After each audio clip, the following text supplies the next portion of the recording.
चमक दमक में साद फराज को बुलाता है। उससे कहता है कि अम्मा को क्या हो गया, वो क्यों कह रही है कि सारे पैसे फराज को दे दो और हम फराज को साइड पे कर देते हैं। आपको पता तो है कि वो सारे पैसे खुद रख लेगी, उसकी ऐसी आदत है।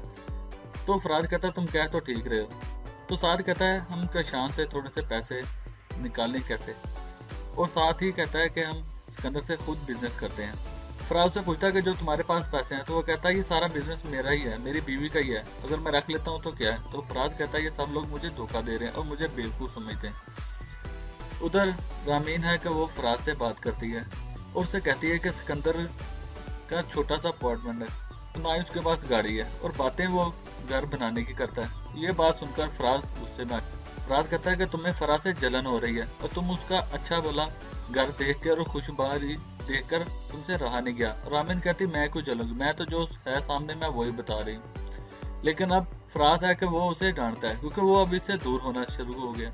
उधर राबिया अपनी माँ को कहती है कि फराज भाई और रामीन को मैंने नई गाड़ी में देखा और फराज तो मेरे करीब से यूं गुजर गया जैसे वो मुझे जानता ही नहीं।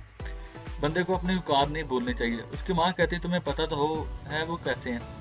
तो साथ ही कहती है कि इनके पास कौन से शुरू से पैसे थे, अब नए नए पैसे आए हैं तो इनकी ऐसी तो आदत तो होनी है, और तुम छोटी छोटी बातों को लेकर परेशान ना हो, तुम्हारे अब्बा ने कुछ लोगों को बुलाया। राबिया कहती मैं तंग आ गई हूँ तैयार हो के और लोगों को दिखा दिखा के। उधर जुबी मालिक को कहती है कि मेरी लिली को देखा, तो वो भागा जाता है और कैटो को पकड़ के लाता है, यानी कि बिल्ली को। ऊपर से फराज आ जाता है और फराज कहता है कि मैं फराज हूँ, और वो कहती है मैं तुम्हें जानती नहीं। तो उसे बताता है कि मैं तुम्हारे बिजनेस में पार्टनर हूँ, और उसे अंदर ले जाती है और हंस हंस के बातें करते हैं क्योंकि फराज तो अपने चक्कर में है कि वो इससे शादी कर ले, और इसीलिए वो काशान के सामने अपने आप को दिखाता है कि मैं बगैर शादीशुदा हूँ, मेरी शादी नहीं हुई।